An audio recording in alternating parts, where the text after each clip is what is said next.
네, 오늘 10분 메시지 쉬운 한 번째 나갑니다. 오늘은 이 사단의 통로에 대해서 좀 말씀을 드릴게요. 왜냐하면 신자의 승리 방법 중에 하나가 이 사단의 통로를 막아버리면 되는 거니까요. 자, 보세요. 이 답가진 자는 그릇만 되면 돼요. 이 그릇이 안 돼서 사단의 통로가 되죠. 자, 우리 일단 그 삶의 목표, 요거는 이미 정해져 있어요. 내 마음대로 산다고 목적에 달성하지 않습니다. 우리의 삶의 방법, 삶의 목적 이미 나와 있어요. 그걸 우리가 확실히 알아야 됩니다. 이미 나와 있기 때문에 서론 인생이 있어요. 그쵸? 결론이 있기 때문에, 끝이 있기 때문에 이것이 서론인지 본론인지 결론인지 알 수 있죠. 자, 이 서론 인생은 뭡니까? 가다가 마른 거예요. 또 본론 인생이 있어요. 자, 본론 인생은 한 번 맛을 보고 뒤돌아가는 거죠. 그걸 히브리서 6장 4절에 잘 나와 있어요. 한 번 비침을 얻고 하늘의 은사를 맛보고, 이 말은 뭐 전도자의 삶까지 살았다는 거죠. 또 성령에 참여한 바 되고, 5절에 보면요, 선한 말씀과 내세의 능력을 맛보고도 6절에 타락한 자는 다시는 새롭게 하여 회개할 수 없다 그래요. 오히려 이것은 자기가 하나님의 아들을 다시 십자가에 못 박아 현저히 욕을 보이고 있다. 자, 요 6절까지 한번 잘 읽어보세요. 이런 사람 많아요. 진짜 한 번 맛보고도 되돌아가는 인생들이죠. 또 결론 인생이 있어요. 이것은 그 바울이 고백을 아주 잘했죠. 사도행전 20장 24절이요. 나의 달력의 길과 주 예수께 받은 사명 곧 하나님의 은혜의 복음을 증거하는 일에는 그 마치려 하면은 나의 생명을 조금 더 귀한 것으로 여기지 않는다. 이렇게 고백했죠. 이런 고백만이 결론 인생을 가죠. 또 삶의 목표가 반드시 정해져 있기 때문에 우리는 사실 이제 그릇만 준비하면 돼요. 답가졌기 때문에 이제 그릇만 준비하면 되죠.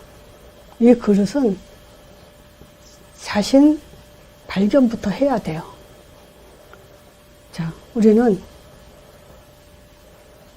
자존감, 즉 정체성, 하나님이 창조하신 그 정체성을 갖고 있죠. 자, 그런데 우리가 이 정체성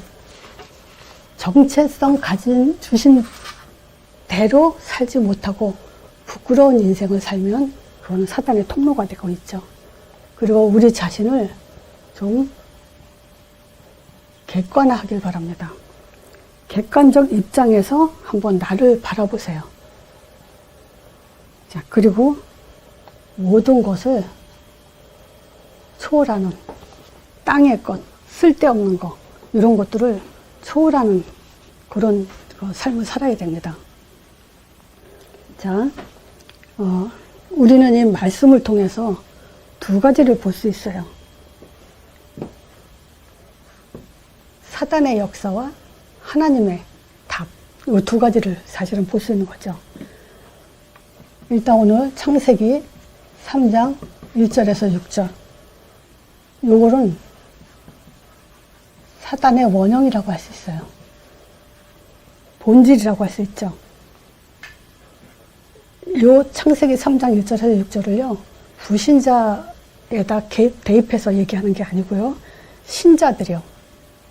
요 창세기 3장 문제, 이 사단의 원형은요, 창세기 3장 15절을 무지하게 하는데, 신자들은요, 열심히 하면서도 그리스도는 아는데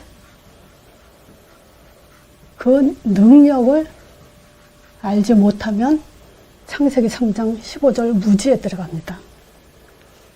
그쵸? 말씀은 아는데 말씀의 능력을 몰라요. 그거는 창세기 3장 무지죠. 또 변질 되죠. 이 변질은 자꾸 착각해요. 저는 이렇게 뭐랄까 만남 속에서 얘기하다 보면요, 이 종교성이 벗어버리지 못한 사람도 있고요, 또 이 종교성과 이 복음 이런 것들이 섞여 있는 사람도 있고요, 다양한 사람들을 봅니다. 근데 거의 대부분이 90% 이상은 이 착각 신앙에 많이 빠져 있는 걸 볼 수 있죠. 자, 세 번째는요, 무감각. 창세기 3장 뭐죠? 하나님 떠나 죄 가운데 빠 사단에 잡힌 이 문제가 사실은 창세기 3장 15절을 무지하게 하고 창세기 3장 15절을 변질시키고 창세기 3장 15절을 무감각하게 만들고 있어요. 그래서 이 구원에 확신을 가진 사람들조차도 교회를 떠나는 이런 사람들을 좀 많이 봅니다. 이 구원의 확신을 갖고도 전도자의 삶에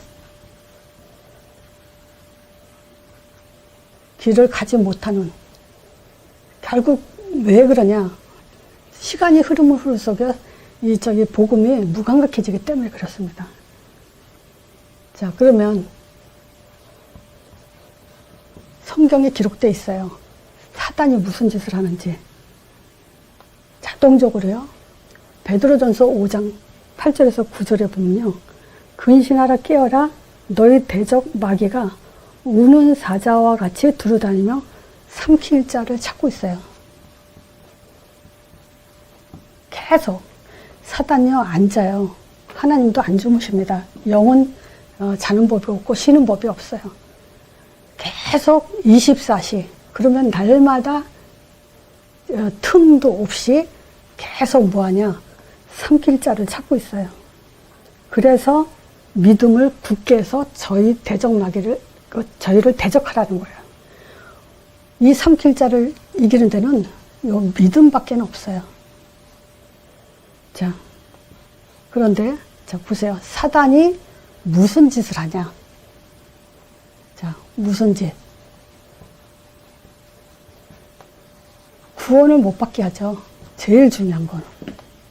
그리고 구원의 능력을 못 믿게 하죠.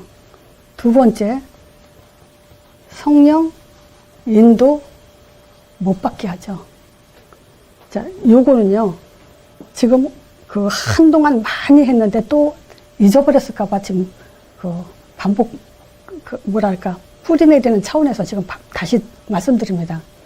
자, 사단이 성령 인도 받지 못하게 위해서 하는 짓이 있죠. 그거 세 가지 말씀드린 적 있어요. 뭐라 그랬죠? 복음 지속 못하게. 말하자면 개인화 못하게 해요. 별별 일을 다 만들어서 개인화를 못하도록 합니다. 그럼 복음 지속 못하면 어떻게 됩니까? 결국 문제 오면 거기에 묶이게 돼 있죠. 잡히게 돼 있죠. 그러면 문제에 묶였다. 어떻게 되냐? 선택과 결정. 나 중심으로 하죠. 내 맘대로. 요게 성령인도 못 받게 하는 세 가지 사단의 방법이에요. 요거는요, 그냥 줄줄줄 말해서 나와야 됩니다. 이 10분 메시지는 그러라고 지금 하는 거니까. 그래서 결국 뭐 하죠? 응답 못 받게 하는 거죠. 응답은 무슨 응답입니까? 복음 개인화 안 되면 우린 전도자의 삶의 응답을 못 받아요. 전도자의 삶 외에는 일반 응답, 종교 응답, 그거는 참 응답이 아니에요. 성경적 응답이 아니에요. 자, 그러니까 사단이 무슨 짓을 하냐? 구원 못 받게, 성령인도 못 받게, 응답 못 받게. 그러면 성령인도 못 받게 하기 위해서 세 가지 이런 짓을 한다. 요거를 꼭 좀 잘 확립하세요. 자, 그래서 우리가 지금 그릇을 중요하다 그랬죠. 이제 이 그릇이 왜 하나님은 출애굽 이후, 즉 양의 피 요거 바른 이후에 뭘 줬죠? 율법을 줬어요. 처음부터 율법 준 게 아닙니다. 구원받은 자에게 구원의 그 축복을 지속해서 누리게 하기 위해서 필요한 것이 바로 율법이에요. 예수님이 제자 보고 나를 따라오너라 해놓고서는 마태복음 5장, 6장, 7장에 먼저 할 일에 대해서 말씀하셨어요. 인간관계, 또 먼저 그 나라와 그 일을 구해라. 그리고 내 눈에 들보를 먼저 빼라. 이런 것들이 다 뭡니까? 복음을 막는 사단의 통로가 되는 부분이기 때문에 그거 먼저 하라고 하는 겁니다. 자, 그래서 그릇을 만드는 방법. 그 첫 번째가 우리가 예를 들어서 우리가 경제 문제가 생겼다. 질병 문제가 생겼다. 어떤 인간 간의 갈등이 생겼다. 좀 여러 문제가 있다고 칩시다. 그랬을 때 이 생각을 꼭 해보세요. 다른 사람은 이 문제, 질병, 경제, 갈등, 인간관계, 이런 스트레스 받을 일, 사람과의 사람의 다툴 그런 문제가 생기면 다른 사람은 어떻게 생각할까? 한번 생각을 해보세요. 그리고 책에도 있죠. 이거 한동안 베스트셀러 했는데 예수님이시라면 어떻게 하실까? 이것도 우리가 적용하세요. 우리가 꼭 필요하죠. 내가 이런 문제 당했을 때 예수님이라면 어떻게 하셨을까? 이거 굉장히 진짜 우리가 그릇 만드는데 도움되는 큰 질문이죠. 자, 우리가 절대 바꿀 수 없는 게 있어요. 그게 뭐냐면요. 상처. 언제든지 튀어나와요. 언젠가는 튀어나와요. 감춰져 있다가 어떤 문제에 있을 때 이 상처로 인해서 튀어나와요. 그래서 사람과의 갈등은 어떤 면에서는 다른 사람 문제가 아니라 내 상처의 문제에서 나온 그런 문제라고 봐야 됩니다. 이 상처로 인해서 또 우리가 감정 다스리기가 힘들죠. 또 감정이 한번 상하면요, 그거를 다시 되돌리기가 정말 힘들어요. 그래서 제가 방법을 뭘로 했냐. 방공 훈련이라는 게 있죠. 우리 한국 같으면 남자들 혹시라도 실제 전쟁 상황을 대비해서 연습하는 훈련을 방공 훈련이라고 하죠. 그래서 저는 조금 어린 사람들, 우리 나이 먹은 사람들은 이미 상처나 이 감정, 이게 한번 들으면 자존심도 있고 이래가지고요. 참 바꾸기 힘들어요. 제가 나이가 어리다면, 어린 나이에 이런 말씀을 들었다면요, 저는 이걸 훈련했을 것 같아요. 상처와 감정 다스리는 이런 부분. 다른 사람이라면 이랬을 때 어떻게 생각했을까? 어떻게 처신했을까? 그래서 내가 예를 들어서 그런 얘기 했을 거예요. 돈이 없어. 그러면 한 사람은 그 돈이 없어서 우울증에 걸리고, 또 어떤 사람은 그거 가지고 반항심으로 도둑질을 하고, 또 어떤 사람은 열심히 해서 돈을 벌려고 하고, 똑같은 문제인데 사람마다 다른 반응이 나온다는 거예요. 그래서 내가 당한 문제 속에 다른 사람은 어떻게 이 문제를 해결할까? 그런 것들을 반드시 생각하는 훈련이 필요합니다. 또 예수님이시라면 어떻게 하셨을까? 또 내가 바꿀 수 없는 이런 것들을 지금 내가 어떻게 바꿔볼까? 라는 자기만의 방법을 한번 찾아보세요. 요 방법이 안 되면요, 결국 우리는 한마디로 말해서 성령 인도를 못 받게 되는 겁니다. 성령 인도 못 받을 때 일어나는 일이 있어요. 창세기 3장 23절입니다. 여호와 하나님이 에덴 동산에서 그 사람을 내쫓아버렸죠. 그랬더니 그의 근본된 토지를 갈더라. 그랬죠. 요것을 전도서 10장 8절에 설명을 잘 해놨어요. 자, 함정을 파는 사람은 거기에 빠질 것이요. 또 담을 허는 자는 뱀에게 물릴 것이고, 또 그 돌을 떠내는 자는 그로 인해서 상하고, 나무를 돌을 떠내는 사람은 그로 인해서 다칠 것이고, 나무를 쪼개는 사람은 그로 인해서 위험을 당하리다 그랬죠. 즉, 이 말은 뭐냐? 내가 하는 일로 내가 망한다, 실패한다, 이 얘기예요. 자, 하나님이 중요한 것은 에덴 동산에 쫓겨납니다.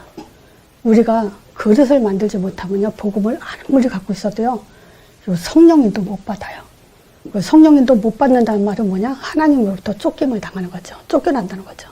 쫓겨나면 결국 내가 내 문제로 인해서 결국 실패한다는 거예요. 그래서 꼭 절대 어느 때라도 탁탁 튀어나올 수 있게 요 두 가지는 잊지 말고 명심하세요. 요거 10분 메시지. 자, 이거로 마칩니다.